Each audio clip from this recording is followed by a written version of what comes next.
Louis, pour sa question au ministre de la Justice sur la politique des poursuites en matière de maltraitance animale.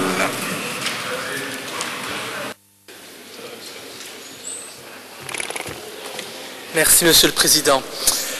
Monsieur le Ministre, chers collègues, aujourd'hui c'est en fait au nom des animaux qui souffrent en silence en Belgique que je souhaite prendre la parole. Parce que ces dernières semaines, des cas particulièrement graves de maltraitance animale se sont produits dans notre pays.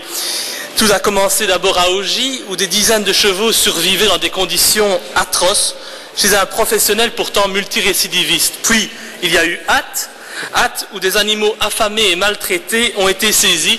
Et puis récemment, ça en a fait l'écho dans la presse, il y a eu Pont-Alès, où des individus n'ont rien trouvé de mieux que de massacrer des chevaux à coups de rames et de pierres, par plaisir ou par perversité. À chaque fois, les photos, Monsieur le Ministre, sont particulièrement insoutenables. Et je vous invite véritablement à en prendre connaissance. Aussi, ces 5 dernières années, le nombre de plaintes pour infraction à la loi sur le bien-être animal ont été multipliés par 3.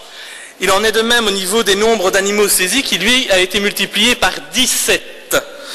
Madame Onkelings, qui est en charge de cette matière, se félicite de ce chiffre en disant que cela montre que ces services fonctionnent bien et qu'ils sont efficaces. Malheureusement, cela ne va jamais beaucoup plus loin. Et moi, j'attends toujours que les auteurs de ces maltraitances soient poursuivis et sanctionnés sévèrement. Bien trop souvent, on le constate, ces affaires sont classées sans suite.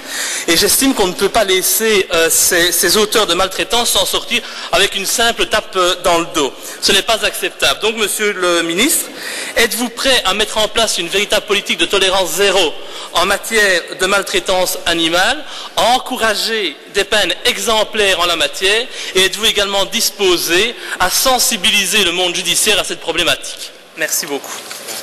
Monsieur le Ministre. Monsieur le Président, chers collègues, non, je ne veux pas en faire une tolérance zéro dans cette matière, ce qui ne veut pas dire que je ne suis pas sensible à cette problématique, mais je crois que la maltraitance animale peut peut-être être mentionnée d'une manière plus explicite dans le plan national de sécurité, par exemple, où il n'est pas repris maintenant, et donc je crois que sur ce point-là, il y a des choses à faire. Ceci dit, les parquets font des poursuites. Il y a, pour les 5 dernières années, je vais vous donner toutes les statistiques des 5 dernières années en ce qui concerne toutes les poursuites et toutes les condamnations. Donc nous avons eu de ces 5 dernières années plus que 10 000 affaires qui ont été instruites. Sur ce plan, il y a eu 1050 citations à comparer devant les différents tribunaux correctionnels et 861 personnes ont été condamnées. Donc ce qui veut dire que les parquets et les tribunaux donnent suite aux plaintes qui ont été déposées, mais sans que ça soit une priorité absolue, et donc je n'ai nullement l'intention d'en faire une tolérance zéro. Je crois qu'il y a d'autres priorités encore dans notre société. Merci. Monsieur Louis pour la réplique. Merci, Monsieur le Ministre. Évidemment, la fin de votre réponse me déçoit particulièrement. Donc, vous me dites que vous allez me communiquer les chiffres. Ça faisait justement partie d'une question écrite que je vous ai posée aujourd'hui, donc je m'en réjouis. Je tiens simplement compte qu'il y a quand même 9200 personnes qui ne sont pas sanctionnées dans le cas, sur 10 000 affaires. Ça fait un grand pourcentage de laxisme et de tolérance en matière de violence envers les animaux. Je pense qu'il y a énormément de personnes qui travaillent au quotidien dans le secteur de la défense des animaux.